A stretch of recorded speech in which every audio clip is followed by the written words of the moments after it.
दोस्तों, क्या संभल के सांसद जिया उर रहमान बर्क आजम खान बनने की कोशिश कर रहे हैं? क्या अखिलेश यादव उन्हें यूपी के पश्चिम वाले इलाके में मुसलमानों का बड़ा चेहरा बनाने की तरफ चल पड़े? इन दिनों पिछले 24 घंटे में कई घटनाएं हुई और उन घटनाओं ने कई संकेत दिए। 8 अप्रैल को एसआईटी के सामने बर्क से पूछताछ होती है, जिसमें वो कई सवालों के जवाब नहीं दे पाते। उसके बाद 9 अप्रैल को गाजीपुर से सांसद समाजवादी पार्टी के नेता और मुख्तार अंसारी के भाई अफजाल अंसारी एक बहुत हैरान कर देने वाला बयान देते हैं। वो उनका दावा है कि अगर योगी सरकार में हिम्मत है तो बर्क को गिरफ्तार करके दिखाएं। संभल प्रशासन को सीधे तौर पे चैलेंज कर रहे हैं, सीधे तौर पे ये कह रहे हैं कि अगर हिम्मत है तो आप किसी भी तरीके से गिरफ्तार करिए, उनको दिखाइए। यहां से ये प्रश्न खड़ा होता है कि क्या बर्क साहब को पश्चिम में आजम खान बनाने की कोशिश की जा रही है? इस कहानी को समझने के लिए आप पहले यह समझे कि क्या आजम खान का अस्तित्व समाजवादी पार्टी से खत्म हो चुका है।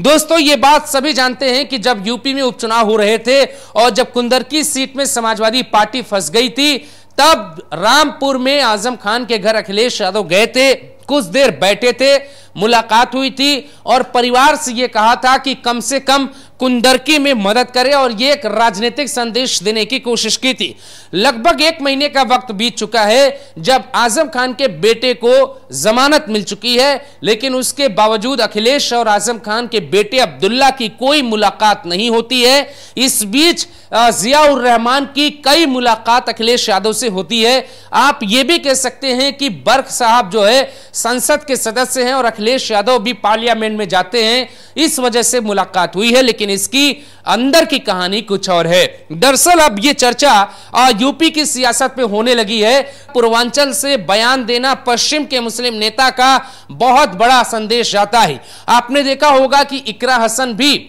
संभल गई थी और संभल में बर्क के घर पे भी तमाम मुस्लिम नेताओं को आपने देखा होगा। जब वहां पे वो पहुंचे थे, बर्क से मिले थे, लेकिन वो बर्क के लिए नहीं गए थे, बल्कि वो एक मोटिव वो भी था। दूसरा मोटिव ये था कि संभल में योगी सरकार में मुसलमानों को परेशान किया जा रहा है, इसलिए भी वो संभल का दौरा था। लेकिन अब मुख्तार अंसारी के भाई का यह बयान देना, क्योंकि बहुत सुलझे हुए नेता अफजाल कहे जाते हैं और अखिलेश यादव के बेहद खास कहे जाते हैं, इसका यह साफ संकेत है कि आजम खान बनने की कोशिश हो रही है। अब्दुल्ला को जो है समाजवादी पार्टी साइड करने की कोशिश कर रही है। आजम खान को लेकर भी बहुत खास दिलचस्पी समाजवादी पार्टी में नहीं रही हमेशा से। यह बात दोस्तों आप भी जानते हैं कि जब रामपुर से जेल के लिए गए आजम खान, लंबे वक्त तक जेल में रहे, तो अखिलेश यादव की कोई मुलाकात नहीं होती। उसके बाद तमाम परपंच होने के बाद एक चिट्ठी जेल से आजम लिखते हैं और उस चिट्ठी में बहुत बाकायदे कुछ शब्दों का जिक्र करते हैं कि संभल के बाद रामपुर के बाद जो संभल में योगी सरकार कर रही है, अगर उसे नहीं रोका गया तो यह बहुत खतरनाक हो जाएगा। उस चिट्ठी में यह दर्द साफ साफ झलक रहा था कि जब रामपुर की कार्रवाई हुई तो ना अखिलेश यादव ने कोई जुबान खोली, ना राहुल गांधी ने कोई जुबान खोली, ना ही इंडी गठबंधन ने बहुत बड़ा उसको एजेंडा बनाया, या उसके पहले जब गठबंधन नहीं था तो दिल्ली से लेकर लखनऊ तक के नेताओं ने कोई भी प्रश्न ऐसा नहीं उठाया जब योगी सरकार को कटघरे में खड़ा किया जा सके। दूसरा पक्ष यह भी कहने लगा है कि अब जो है योगी आदित्यनाथ अब अलग तरीके की पॉलिटिक्स में आ चुके हैं। कुंदरकी से उनका जब से उम्मीदवार जीता है उपचुनाव में 63% वहां पे मुसलमानों की आबादी के बावजूद जब बीजेपी को जीत मिली, तो अब यह कहा जाने लगा है कि जो बिखराव है उस बिखराव का फायदा बीजेपी उठाने की कोशिश करेगी और आजम खान को लेकर योगी थोड़े सॉफ्ट होते नजर आ रहे हैं, क्योंकि आजम का जो पूरा किला था वो मिट्टी में मिल चुका है। योगी ने अब उनका जो उनकी जौहर यूनिवर्सिटी थी उस पर भी बुलडोजर चलवा दिया और तमाम तरीके से कानून उनके ऊपर काम कर रहे हैं, जिसके बाद अब आजम खान तभी खड़े हो सकते हैं जब सत्ता का संरक्षण उनको मिल जाए। इसीलिए आपने देखा होगा कि जब से 1 महीने लगभग हो गए जब से आए हैं अब्दुल्ला आजम जेल के बाहर, तब से उन्होंने कोई ऐसा बयान नहीं दिया सरकार को लेकर कि सरकार परेशान करने की कोशिश कर रही है या दबाव डालने की कोशिश कर रही है। आपने देखा कि ईद के दौरान पर भी उनका कोई बयान नहीं आता है, यहां तक कि अब्दुल्ला का कोई बयान संभल की हालिया स्थिति पर भी नहीं आता है। एसआईटी की पूछताछ जब होती है बर्क से, उससे भी रामपुर का जो वास्ता है वो एकदम अलग अलग दिखाई देता है। तो ये बहुत दिलचस्प बात यह है कि पश्चिम में जिस हिसाब से एक पीढ़ी अब बदल चुकी, क्योंकि इकरा हसन का परिवार भी सियासत में था, बर्क का परिवार भी सियासत में था, और तमाम समाजवादी पार्टी के नेता सहारनपुर से लेकर मुजफ्फरनगर में रहे,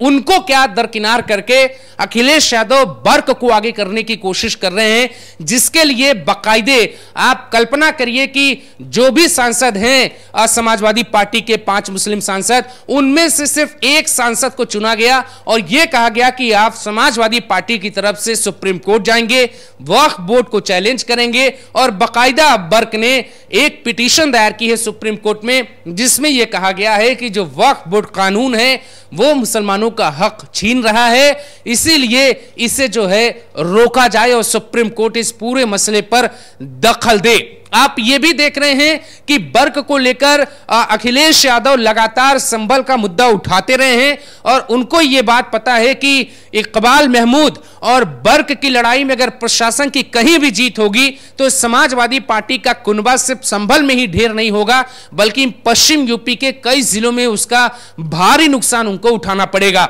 यहां 2 बातें बहुत क्लियर समझ में आती है कि जब आजम खान समाजवादी पार्टी में आए और जब समाजवादी पार्टी में मुलायम सिंह यादव के साथ मिलकर समाजवादी पार्टी की नींव में काम करने की कोशिश की, वहां से आजम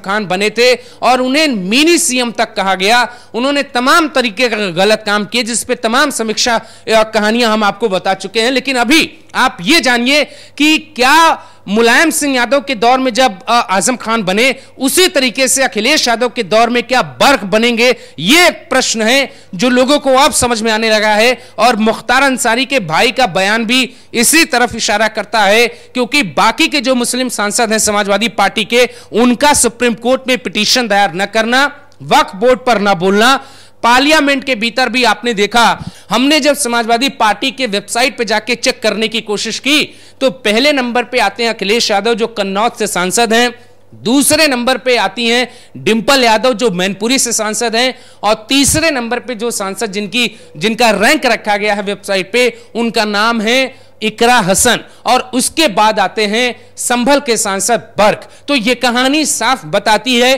कि जब अखिलेश यादव 2012 में यूपी के मुख्यमंत्री बने तो उनके ऊपर सबसे बड़ी चुनौती यही थी कि उनके पिता के संरक्षित समाजवादी पार्टी के मुस्लिम नेता उन पे तरह तरह का दबाव डालते थे, जिससे अखिलेश यादव दूर जाना चाहते थे, और इसकी कई कहानियां मंच पर भी निकल कर आई। 2016 का प्रकरण सबको याद होगा, ये जो अतीक अहमद था वो समाजवादी पार्टी के प्रमुख अखिलेश यादव से मिलने पहुंचा, और उस वक्त जो है अखिलेश यादव यूपी के सीएम हुआ करते थे। अखिलेश ने बाकायदे अतीक को मंच से धक्का दिया, ये तस्वीरें सबने देखी। तो अखिलेश यादव जो चाहते थे वो योगी के बुलडोजर एक्शन के बाद उन्हें मिलता हुआ दिखाई दे रहा है। यह सियासत है, सबको अपने अपने फायदे दिखते हैं। योगी आदित्यनाथ संभल से समाजवादी पार्टी की जड़ उखाड़ना चाहते हैं, तो अखिलेश यादव इसी बुलडोजर कार्रवाई में बर्क में आजम खान देखना चाहते हैं। दोस्तों, अपनी राय आप जरूर दीजिएगा।